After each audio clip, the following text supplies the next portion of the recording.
नमस्कार, मैं हूं आपके साथ सिमरन राजपाल। आज हम बात करने वाले हैं महाकुंभ 2025 पर। महाकुंभ मेला 45 दिन के लिए लग रहा है। यह 13 जनवरी 2025 से शुरू हो जाएगा। महाकुंभ की आयोजना भारत में हर 12 साल में एक बार होती है और साथ ही साथ ये दुनिया का सबसे बड़ा धार्मिक मेला भी माना जाता है, जिसमें करोड़ों श्रद्धालु, साधु संत और पर्यटक आते हैं। महाकुंभ मेले का आयोजन 4 प्रमुख स्थानों पे होता है। इन शहरों में हरिद्वार, गंगा नदी, प्रयागराज, गंगा, यमुना और सरस्वती का संगम, उज्जैन, शिप्रा नदी और साथ ही साथ नासिक, गोदावरी नदी शामिल है। बात करें इस साल की, तो इस साल महाकुंभ का आयोजन जो है वो प्रयागराज में किया जा रहा है। न सिर्फ भारतीय बल्कि विदेश से भी लोग महाकुंभ में शामिल होने के लिए भारत आते हैं। ऐसे में अगर आप अपने परिवार के साथ महाकुंभ में जाने का प्लान कर रहे हैं तो कुछ बातों का आपको ध्यान रखना जरूरी है। साथ ही साथ महाकुंभ को देखने के लिए एक पहले से प्लानिंग होना भी जरूरी है और महाकुंभ को लेकर तमाम तरीके की टेक्नोलॉजी की भी इस बार बात की जा रही है। प्रशासनिक व्यवस्था भी कहा जा रहा है इस बार बड़ी दुरुस्त रहने वाली है प्रयागराज में, और साथ ही साथ योगी सरकार महाकुंभ को लेकर काफी कुछ प्लान कर रही है। इस पर और जानकारी के लिए हमारे संवाददाता पवन पाल हमारे साथ जुड़ रहे हैं। पवन, किस तरीके की तैयारियां हो रही हैं, वर्तमान स्थिति क्या है तैयारियों की? देखिए, अगर महाकुंभ 2025 की तैयारियों की बात की जाए तो इस बार का जो महाकुंभ है 2025 का आयोजन होना है, इसको सरकार जो है युद्ध स्तर पर तैयारी कर रही है। उत्तर प्रदेश सरकार हो या फिर नगर निगम प्रयागराज हो या मेला प्रशासन हो, इस बार का जो अब रूप से इसका आयोजन किया जाएगा, जिसको लेकर तैयारियां भी हो रही है। क्योंकि इस बार का जो मेला है 4000 हेक्टेयर में आयोजन किया जा रहा है। तैयारियों की बात की जाए इस बार के मेले में विशेष रूप से जो है दूर दराज से जो श्रद्धालु आएंगे उनको आमंत्रित किया जा रहा है। यहाँ तैयारी की बात की जाए तो लगातार जो स्तर पर तैयारी की जा रही है, चाहे वो स्वास्थ्य को लेकर हो या लोगों को आवागमन के लिए मार्ग को लेकर हो, प्लाटून पुल हो या तमाम प्रकार की समस्या जो विकास कार्य है महाकुंभ को लेकर वो कराए जा रहे हैं। ठीक है। साथ ही साथ पवन, श्रद्धालुओं के लिए क्या इंतजाम किए गए हैं इस बार महाकुंभ 2025 जो प्रयागराज में हो रहा है उसके लिए? देखिए, श्रद्धालुओं की बात की जाए तो श्रद्धालुओं के लिए लगातार उत्तर प्रदेश सरकार और मेला प्रशासन प्रयास कर रही है कि यहाँ पर जो नहीं आ रही है यहाँ पर आए, यहाँ पर स्नान करने के लिए उनको किसी प्रकार की कोई समस्या ना हो।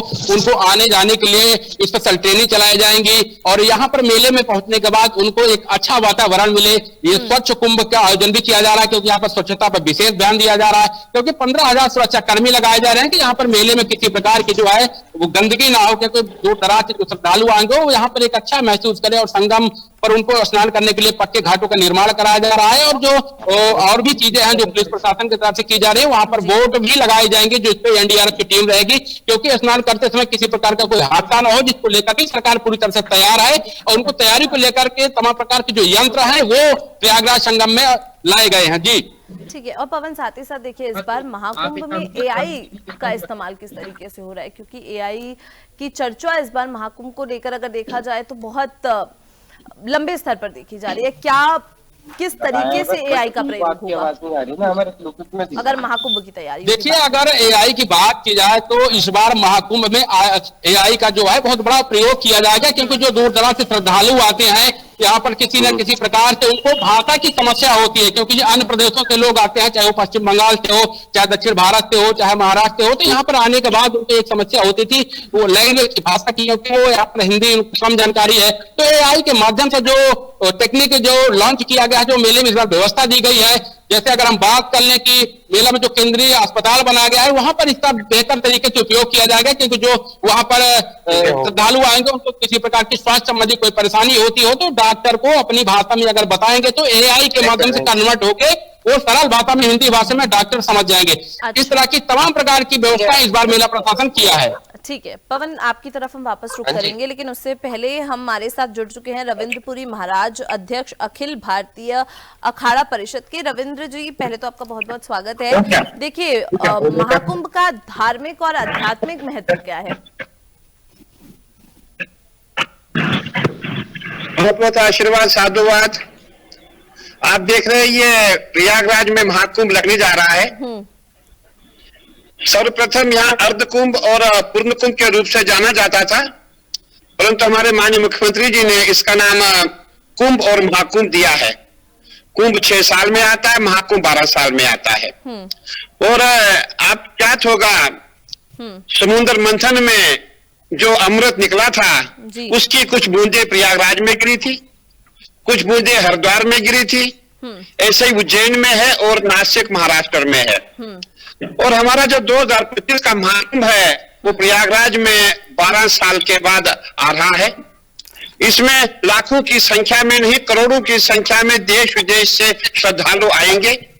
और आप यहाँ देखेंगे इस समय पूरा जो महाकुंभ का क्षेत्र है, जो प्रयागराज का क्षेत्र है, पूरे में कार्य शुरू हो गया है। पंडाल बनने जा रहे हैं, टीना लगने जा रहा है, तंबू लगने जा रहे हैं। मैं ये कहना चाहूंगा, ये जो तीर्थ राज प्रयाग है, तीर्थ तो पूरे हिंदुस्तान में, पूरे विश्व में है, परंतु ये तीर्थों का राजा है प्रयागराज। और यहाँ पे ऐसा माना गया है कि जब भी यहाँ स्नान होता है, जो जाने अनजाने में हमसे पाप हुए है उसका प्रायश्चित हो जाता है और पुण्य की प्राप्ति होती है, ऐसा माना गया है।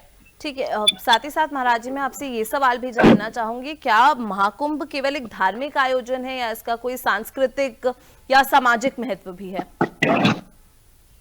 देखिए, आप देखेंगे महाकुंभ हमारा आध्यात्मिक पर्व है। जितने भी हम सनातनी हैं ये सभी के लिए है, क्योंकि आपने देखा होगा हमारी मान्यताएं, हमारी संस्कृत परंपरा है, जो हमारी भारतीय संस्कृति है, जो हमारी सनातन संस्कृति है, उसका पालन करना हमारा कर्तव्य है। जितने हम सनातनी है, जितने हम संत है, आपको ये भी ज्ञात होगा जितने भी हम अखाड़े हैं, सन्यासी है, हम परंपराओं के पालन के लिए ही सन्यासी बने हैं, परंपराओं के पालन के लिए हमने भगवा पहना है। और हमारी जो परंपरा है, और यही इस समय आपने देखा होगा, यही समय है जो हिंदुत्व का समय है। जब से हमारे माननीय प्रधानमंत्री जी आए हैं, मैं समझता हूं तब से हमारा समय जो है बहुत ही अच्छा समय आ रहा है सनातन के लिए। सभी हिंदू जाग गए हैं, जितने सनातनी है सभी जाग गए हैं। आजकल हमारे मंदिरों में, मठों में हजारों की संख्या में सुबह शाम श्रद्धालु आते हैं, पूजा हो रही है। मैं समझता हूं बहुत ही अच्छा इस समय हिंदुत्व काल हमारा है। और अगर इस समय भी हम हिंदू चूक गए तो हम हमेशा के लिए चूक गएंगे, क्योंकि ऐसा प्रधानमंत्री और ऐसा मुख्यमंत्री मिलना आगे मुश्किल है, ना भूतो ना भविष्यति। ठीक है महाराज जी, हम आपके पास लौटेंगे। पवन, देखिए तमाम तरीके की व्यवस्थाएं की जा रही हैं महाकुंभ में, लेकिन कुछ चीजें हैं जो अगर हम प्रशासनिक तौर पर भी देखें या जो लोग बाहर से आ रहे हैं उन लोगों को कुछ बातों का ध्यान रखना चाहिए। वो किस तरीके की बातें हो सकती है, क्योंकि कई लोग बता रहे हैं क्योंकि लाखों की संख्या में भीड़ आने वाली है इस बार।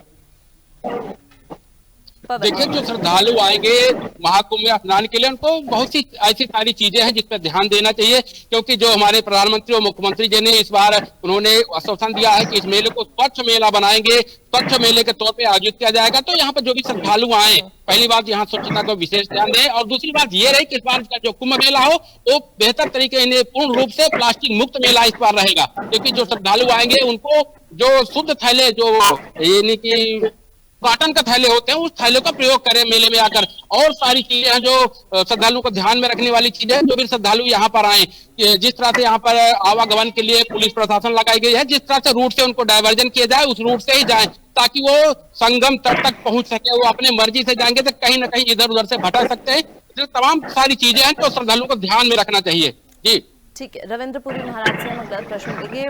महाराज जी देखिए, क्योंकि उन्होंने बोला कि स्वच्छता का महत्वपूर्ण ध्यान रखा जाएगा, स्वच्छता का बहुत ज्यादा उस पर फोकस किया जा रहा है इस बार। साथ ही साथ देखिए, पर्यावरण संरक्षण और स्वच्छता के लिए धर्म का क्या संदेश है, क्योंकि वहां पर आप लोग भी होंगे, आप लोग भी देख रहे होंगे कि सफाई व्यवस्था जो है, स्वच्छता जो है, उसका बेहद ख्याल रखा जा रहा है।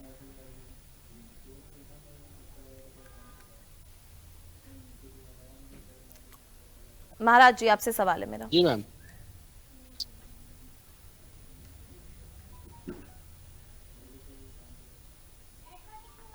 ठीक है पवन, हम आपकी तरफ वापस रुक करेंगे, क्योंकि देखिए लाखों की तादाद में भीड़ आने वाली है। रहने की क्या व्यवस्था है इस बार? लोग आएंगे, अगर यहाँ पर मेला देखिए, मेला प्रशासन में अगर श्रद्धालुओं को यहाँ पर रुकने और ठहरने की बात की जाए तो लगातार मेला प्रशासन प्रयासरत है। यहाँ पर तमाम प्रकार की वो चीजें हैं जो बनाई जा रही है जहाँ पर श्रद्धालुओं को वहां पर रात विश्राम कर सकते हैं, क्योंकि दूर दराज से जो श्रद्धालु आएंगे और ठंड का महीना रहेगा, यहाँ पर ठंडी भी बहुत तगड़ी पड़ती है। तो जाहिर सी बात है, मेला प्रशासन और उत्तर प्रदेश मुख्यमंत्री योगी आदित्यनाथ की तरफ से रैन बसेरे का निर्माण कराया जा रहा है। तमाम प्रकार के रैन बसेरे हैं, चाहे वो बस स्टेशन पर रैन बसेरा हो, रेलवे स्टेशन पे हो या कुंभ क्षेत्र मेला क्षेत्र में भी रैन बसेरे का निर्माण किया जा रहा है, ताकि जो दूर दराज से श्रद्धालु आए, अगर लेट होते हैं या किसी तरह से यहाँ उनको रात्रि हो जाती है तो रात्रि में वो सकुशल वहां पर विश्राम कर सके। उनको रहने के लिए तमाम प्रकार की सुविधाएं हैं जो ठंड से बचने के लिए, वो पूरी सरकार की तरफ से तैयारी की जा रही है। क्योंकि ये ठंड का महीना है, ठंड के महीने में रात बिताना बहुत मुश्किल होता है, तो सरकार पूर्ण रूप से श्रद्धालुओं को जितना बेहतर सुविधा दे सके उतना देने के लिए प्रयासरत है। जी ठीक है। महाराज जी मेरे साथ दोबारा जुड़ चुके हैं। महाराज जी देखिए, पर्यावरण संरक्षण और स्वच्छता के लिए धर्म का क्या संदेश है इस बार, क्योंकि स्वच्छता पे खास तौर पर इस बार ध्यान दिया गया है। देखिए, जी बोलिए। मैं ये कहना चाहूंगा कि ये जो मेला क्षेत्र है, यहाँ जितने भी कैंप लगते हैं, जितने हमारे आध्यात्मिक कैंप, साधु संतों के कैंप है, अखाड़ों के कैंप, एनजीओ कैंप लगाती है, यहाँ खाने की दिक्कत नहीं होती है। और यहाँ जितने भी जितने यहाँ इतने लंगर चलते हैं कि सुबह से शाम मैं समझता हूँ कई जगह ऐसी है रात को 12-12 लंगर चलते हैं। और यहाँ जो आता खाने की दिक्कत नहीं है। यहाँ सबसे बड़ी दिक्कत जो होती थी शौच की होती थी। अब देखिए, करोड़ों की संख्या में जनता है, शौच के लिए कहाँ जाएगी। हमारे माननीय मुख्यमंत्री ने 2019 में यहाँ हजारों शौचालय बनाए कि हमारा जो ये कुंभ हुआ था। और अभी हमारे माननीय मुख्यमंत्री जी के साथ बैठक हुई थी, तो माननीय मुख्यमंत्री जी ने कहा इस बार भी हजारों की संख्या में नहीं, लाखों की संख्या में शौचालय बनाए जाएंगे, जिसमें नल भी होगा, नल के साथ जल भी होगा। मैं यही कहना चाहूंगा कि इस बार का जो कुंभ है बहुत दिव्य है, भव्य है और स्वच्छ कुंभ है। और हमें आपने देखा होगा यहाँ पूरा जितना भी कुंभ मेला है, कुंभ क्षेत्र में आपको कहीं कोई पन्नी आदि, कोई कचरा, कुछ नहीं दिखाई देगा, क्योंकि पूरे जितने भी अधिकारी हैं, जितनी संस्थाएं सभी यहाँ काम कर रही है। और कहूंगा कि आप कुंभ में आए और गंगा जो हमारी आस्था है, गंगा मैया में डुबकी लगाए और अपने जो जाने अनजाने में आपसे पाप हुए हैं उसका प्रायश्चित कीजिए। ठीक है। और महाराज जी साथ ही साथ देखिए कि लोग स्नान करने जाएंगे, तो किन तमाम ऐसी कौन सी बातें हैं जिनका लोगों को खास ध्यान रखना चाहिए अगर वो मेले में जा रहे हैं या स्नान करने जा रहे हैं तो?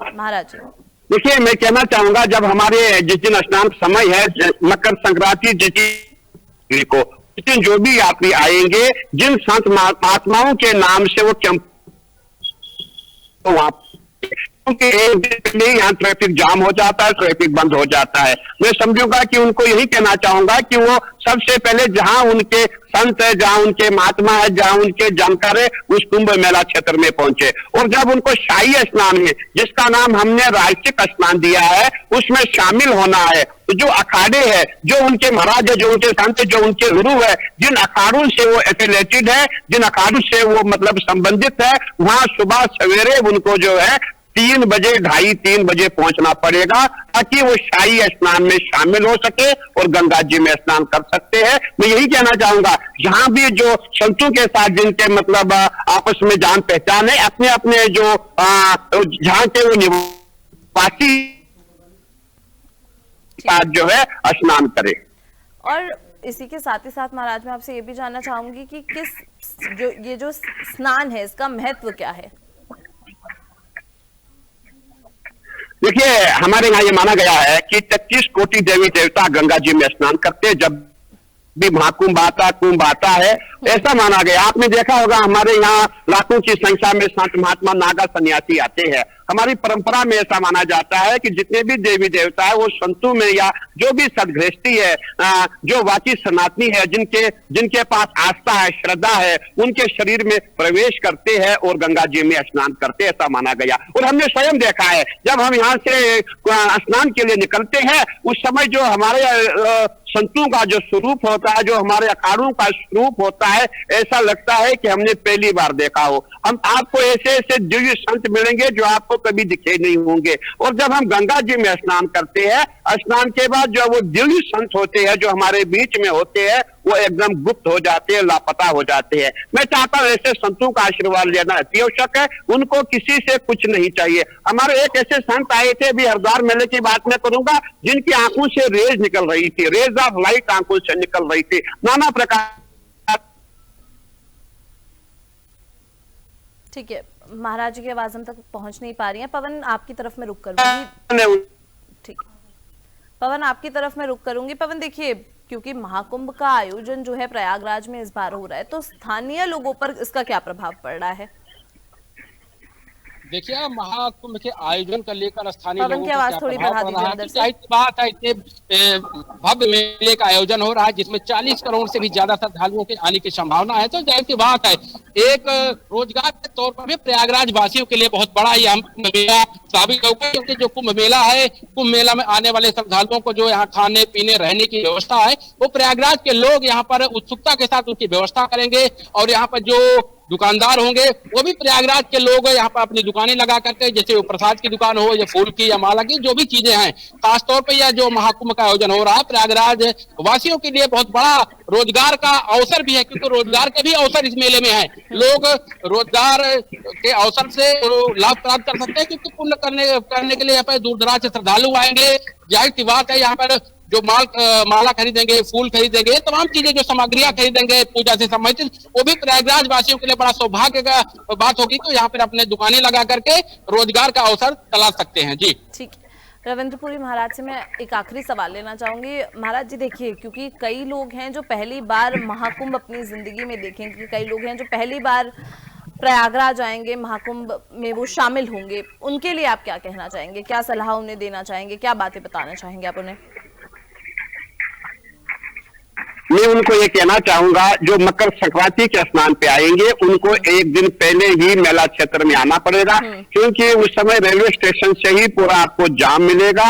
आपको एक दिन पहले मेला क्षेत्र में आना होगा, जहाँ रेल बसेरा है, जहाँ अपने रहने की व्यवस्था आपकी होगी, वहां पे रुके। और अगले दिन जिस दिन स्नान होगा, स्नान के दिन आप सुबह के समय स्नान नहीं कर सकते हैं। उस समय नागा सन्यासी अखाड़ों का स्नान होता है। और दोपहर के बाद आपका स्नान होगा। आप आए, स्नान करें। और कोई भी दिक्कत, जहां भी अखाड़े हैं, जहां बड़े बड़े एनजीओज है, यहाँ पे पूरी व्यवस्थाएं, मैं समझता हूं हमारे माननीय मुख्यमंत्री जी ने इस महाकुंभ में जो है अच्छी अच्छी व्यवस्थाएं दी है, हर किसी को सुविधा दी है। और अगर जाने अनजाने में कुछ ऐसा कोई गुम हो जाता है, यहाँ ऐसे केंद्र बने हैं, जगह जगह पे उन्होंने वो माइक रखे हुए हैं, सूचना केंद्र बनाई हुई है। मैं समझता हूँ इस कुंभ मेले आने में किसी को कोई दिक्कत नहीं है। मैं आपको भी कहना चाहूंगा कि 2019 के कुंभ में एक माता जी आई थी जिनकी उम्र 110 साल थी, वो हमारे साथ स्नान की थी। तो अपनी श्रद्धा होनी चाहिए, आस्था होनी चाहिए। जिसके पास श्रद्धा और आस्था, उसे कोई खतरा नहीं है। ठीक है पवन, एक आखिरी सवाल मैं आपसे लेना चाहूंगी, क्योंकि देखिए ये जो महाकुंभ का मेला जो 2025 में प्रयागराज में लग रहा है, वो पहले जितने भी महाकुंभ के मेले लगे हैं उससे किस तरीके से अलग है? देखिए, अगर बात की जाए इस बार के महाकुंभ की, तो इस बार का जो महाकुंभ है, महाकुंभ में जो योग बन रहे हैं वो 144 वर्ष बाद ऐसा योग बन रहा है। ऐसे पुण्य के भागीदार लोग बनेंगे इस महाकुंभ में, क्योंकि ये जो महाकुंभ है बहुत खास माना जा रहा है। अगर बात करें इस बार के महाकुंभ में, तो इस बार का महाकुंभ चाहे स्वच्छता को लेकर हो, चाहे भव्यता को लेकर हो, चाहे यहाँ पर सुविधाएं को लेकर हो, तो महाकुंभ इस बार का महाकुंभ अलौकिक रहेगा, दिव्य रहेगा, भव्य रहेगा। क्योंकि जो पिछले महाकुंभ हुए हैं, क्योंकि बहुत सारे महाकुंभ के दर्शन हम भी नहीं किए हैं, क्योंकि जब से हम लोग ने जानकार हुए हैं तब से हम महाकुंभ हम लोग देखते आए हैं प्रयागराज में। लेकिन 2019 का जो महाकुंभ हमने योगी जी के शासनकाल में देखा था, बहुत ही बेहतरीन तरीके से कुंभ का आयोजन किया गया था। इस बार का महाकुंभ का जो नेतृत्व योगी जी स्वयं कर रहे हैं, तो जाहिर सी बात इस बार का महाकुंभ भी बहुत ही भव्य, दिव्य एवं अलौकिक होगा। ठीक है, आप दोनों का बहुत बहुत शुक्रिया हमारे साथ जुड़ने के लिए। देखिए, जिस तरीके से महाकुंभ की तैयारियां प्रयागराज में चल रही हैं, लोगों में बेहद उत्सुकता देखने को मिल रही है। जैसा कि हमारे संवाददाता पवन ने भी बताया कि रोजगार के भी मौके जो वहाँ के स्थानीय लोग हैं उनके लिए भी कई मौके पैदा हुए हैं, और साथ ही साथ जो वहाँ पर महिलाएं हैं उनको भी सिलाई बुनाई का काम भी सिखाया जा रहा है साथ ही साथ, और खोया पाया केंद्र जैसे केंद्र भी स्थापित किए हैं कि अगर कोई अनजान व्यक्ति वहां आकर खो जाता है, अपने परिवार से बिछड़ जाता है, तो वो वहां पर जाके रिपोर्ट कर सकता है। लेकिन महाकुंभ इस बार का कितना भव्य होने वाला है, इस बात से ही अंदाजा लगाया जा सकता है कि पुलिस प्रशासन से लेकर एआई टेक्नोलॉजी तक हर चीज की व्यवस्था इस बार योगी सरकार ने उत्तर प्रदेश में होने वाले प्रयागराज के महाकुंभ मेले में की है। लेकिन प्रयागराज में महाकुंभ मेले में किस तरीके से लोग अपनी शिरकत देते हैं, कितनी संख्या में लोग आते हैं, किस संख्या में भीड़ आती है, ये देखने वाली बात होगी। फिलहाल के लिए इतना ही, बने रहे हमारे साथ। नमस्कार।